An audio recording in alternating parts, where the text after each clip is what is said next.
Hello, grade 5. Welcome to another math time, fun time. Before we proceed to our lesson, let us first have this math trivia. Did you know that 111,111,111 multiplied by 111,111,111 gives the result 1, 2, 3, 4, 5, 6, 7, 8, 9, 8, 7, 6, 5, 4, 3, 2, 1? Now you know. Last time, we multiply using expanded form, and we used two methods, that is, by using a model and by using place value patterns. For today, we are going to multiply decimals found on page 271. We will multiply 1.5 and 2.8. So, in multiplying decimals, we multiply them first just like how we multiply whole numbers. So, we can have 28 times 15. 5 times 8 is 40. 5 times 2 is 10, plus 4 is 14. And then put 0. 1 times 8 is 8. 1 times 2 is 2, and then add.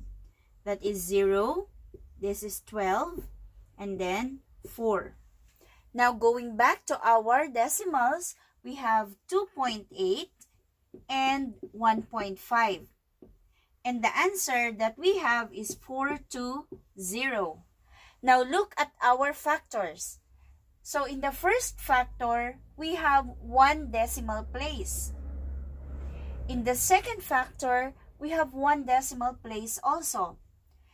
Now to know where to put the decimal point in our product, you just have to count the number of decimal places in our factors. Since we have one here and another one here, so we have two decimal places. That means in our product, we should have two decimal places. Counting from the right, that will be 1, 2. So the decimal point will be between 4 and 2. And our product is 4.20 or 4.2. Let us have another example. We have 7.8 times 3.12. So we are going to multiply them just like how we multiply whole numbers. So if we make them whole numbers, then we have here 3 digits. So we write it first. That will be 312 times 78. 8 times 2 is 16. 8 times 1 is 8, plus 1 is 9. 8 times 3 is 24. Put 0. 7 times 2 is 14. 7 times 1 is 7, plus 1 is 8. And 7 times 3 is 21. And then add. We have 6, 13. We have 5, and then 8 is 13. Then we have 4, and bring down 2. Now, going back to our original numbers, we have 3.12 and 7.8. So, the digits that we got when we multiply them as whole numbers are 2, 4, 3, 3, 6. In our first factor, we have two decimal places. In the second factor, we have one decimal place. So, where should we put our decimal point? How many decimal places should we have in our product? That's right. We should have 3 decimal places since we have here 2 and 1 that is equal to 3. So, count 1, 2, 3. So, the point will be there and our product will be 24.336. Now, let us have another example. We have here the factors and we already have the digits for the product. But there is no decimal point yet. So, we are going to decide where to put the decimal point. We have here 3.62 times 1.4. We have here 2 decimal places. And in the second factor, we have 1 decimal place. That means in the product, we should have 3 decimal places. That's right. So we should put our decimal point between 5 and 0. So the product is 5.068. Number 2, we have 6.8 times 1.2. So we have 1 decimal place for each of the factors. So we have 2 decimal places in our product. That means the decimal point should be put between 8 and 1. Now let us multiply these decimals. We have 8 times 9 is 72. 2 here, 7 up. 8 times 0 is 0 plus 7. That's 7. Now since this is already 0, then we can stop there. How many decimal places do we have? We have here 1 and here another 1. So that is 2. That means our decimal point will be there. Since there is nothing in our whole number, then we can just put 0.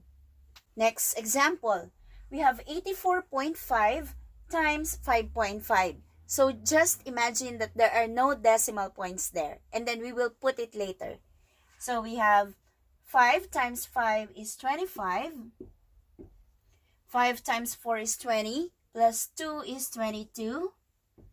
And 5 times 8 is 40, plus 2 is 42. Put 0.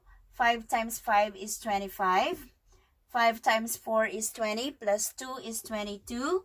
And 5 times 8 is 40, plus 2 is 42. Add them. That will give us 5, 7, 4, 6, and 4. Now, going back to our factors, we have 1 decimal place, 1 decimal place, so we should have 2 decimal places in our product. That means we should put our decimal point after 464. And our last practice before we proceed to the classwork, we have 2.39 times 2.7. So multiply just like whole numbers. 7 times 9 is 63. 7 times 3 is 21, plus 6 is 27. 7 times 2 is 14, plus 2 is 16. 0. 2 times 9 is 18. 2 times 3 is 6, plus 1 is 7. And 2 times 2 is 4. Add, that will be 3. This will be 15. This will be 14. And this will be 6. Now, we have here 2 decimal places and here 1 decimal place. So all in all, we have 3 decimal places. That means we should put our decimal point after 6. For your classwork, do numbers 6 to 19. You are going to find the product. Use your notebook for numbers 12 to 19. And here are the answers. Can you check if you get the same? Who among you got them all correctly? Very good. Now, if you have mistakes, try to do it again until you get the correct answers. And here are the answered pages of the lesson that we have today. I hope you learned a lot today. And if you do, can you sing with me? We learned a lot today. We learned a lot today. We are all happy now. We learned a lot today. See you again next time. Bye!